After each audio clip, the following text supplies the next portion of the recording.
Hi hello Jai Jagannath welcome to Raj Narmada express. आशा करे आपण मैंने भल थे मु भी भलरे अच्छी। आज आपण को मुझे एक गोटे स्थान को बुले नेबी जार नाम है Khiching, one of the most beautiful temple in Odisha Mayurbhanj. Let's go. Khiching पूर्वतन मयूरभंज राजधानी थिला।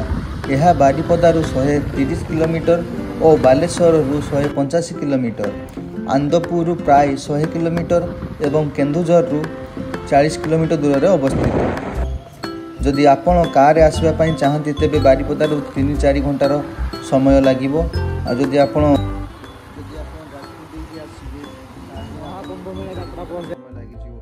जाजपुर दी आप आसवे ठाकुरमुंडा सी होगा आप 80 किलोमीटर, से करंजिया 40, 120 से आपंकर 20 किलोमीटर, 140। बर्तमान आम आसिक पहुँच जाइचु करंजिया पाखापाखि गलुनी। देखुए करंजिया गोले जस्ट क्रॉस करके आसलु।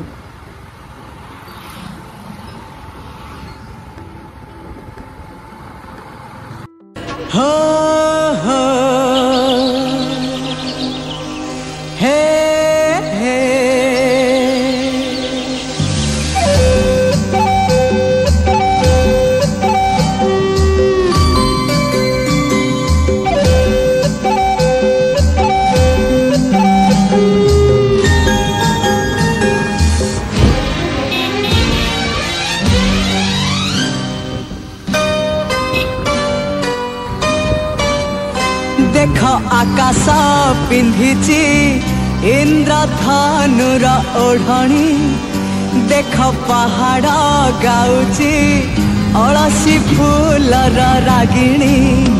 देख आकाश पिंधिची इंद्रधनुर ओढ़णी, देख पहाड़ गाउची अलसी फूलर रागिणी। सूरज किरण एठी मन हरिणी, मुरुज पकेई कहे झरणा पानी। सूरज किरण एठी मन हरिणी, मुरुज पकेई कहे।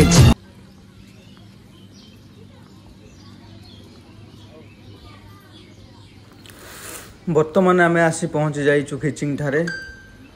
मंदिर चतुर्पार्श्वर दृश्य मुझे को देखा। बर्तमान देखुंत ये हूँ टिकेट घर। आपण प्रथम ये टिकेट करेंगे, भोग किणी सारापर आप टिकेट करेंगे। भोग डला को आपड़ से देखेबे, से अनुसार आप टिकेट लगे। टिकेट मूल्य भी बेसी नुह, 5 टंका 10 टंका 15 टंका, बेसी पैसा नौना। तो वर्तमान देखुंत ये माँ को भोग दुकान। जनगहली आरंभ हो गला। खिचिंग रे माँ किचेश्वरी मंदिर अवस्थित। माँ हेउचंती मयूरभंज राजांकर कुलदेवी। मंदिर पाखरे विभिन्न प्रकार दुकान रही। साधारण एठारे पत्थर रे तैयारी सामग्री मूर्ति दुकान रही। एठारे एक स्टेट बैंक शाखा मध्य रही एवं एक एटीएम रो सुविधा मध्य रही। गेट्र बाम पार्श्व जता स्टाण्ड अच्छी, आपड़ से जता रखी मंदिर भितर को जापरेंगे। आसतु आम मंदिर भितर को जीवा। बहुत सुंदर है चतुर्पार्श्वर दृश्य। आपड़ चाहिए फोटो नहीं पारे किंतु दूर, कारण माँ को सामना फोटो नवा अनुचित। तो आपड़ चाहिए दूर फोटो उठे पारे।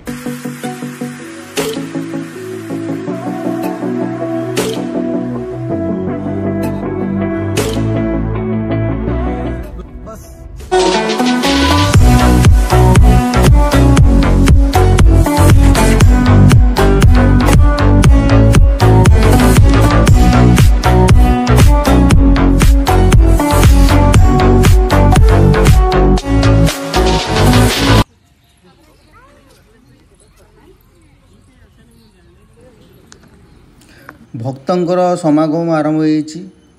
मूल मंदिर 7म रु 8म शताब्दी मध्य भंजवंशर राजा द्वारा निर्मित कला पत्थर क्लोराइट स्टोन द्वारा निर्मित होइथिला।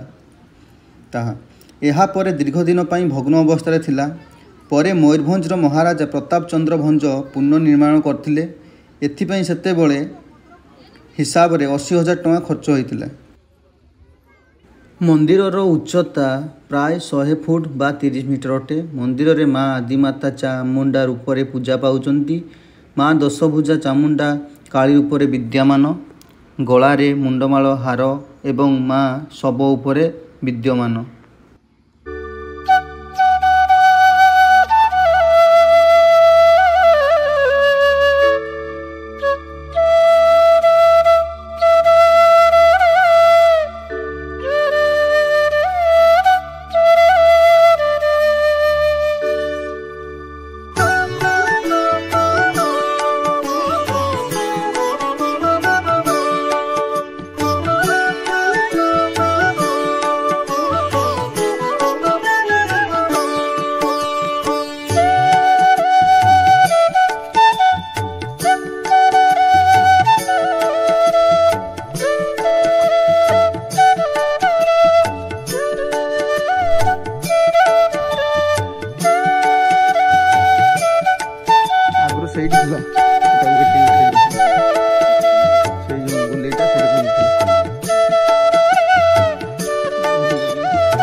खिचिंगटारे आउ गोटे आश्चर्यजनक जिनिस आप देखा पाइबे कि भीम को गदा ताहा पौराणिक ये वर्णित होइछि।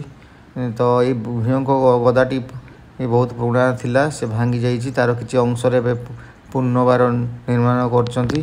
तो एठी आपण 7 बेड़ा एमती घूरीबे कांधरे देई, तो आपण को किछि पाप खेव बोली कहा जाय।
बर्तमान आम माँ को दर्शन कर सारूँ। बर्तमान आम घर को जीवु, खरा भी बहुत है। तो आशा करे आपन को भिडियोटी भल लगी। जदि भल लगी प्लीज़ आपन लाइक शेयर सब्सक्राइब करने को जमा भूलें। आपन भी आसतु केबे मयूरभंज माँ किचकेश्वरी मंदिर को दर्शन करी माँ को आशीर्वाद नहीं जातु। आ पुणी देखा नेक्स्ट वीडियो रे। जय माँ किचकेश्वरी।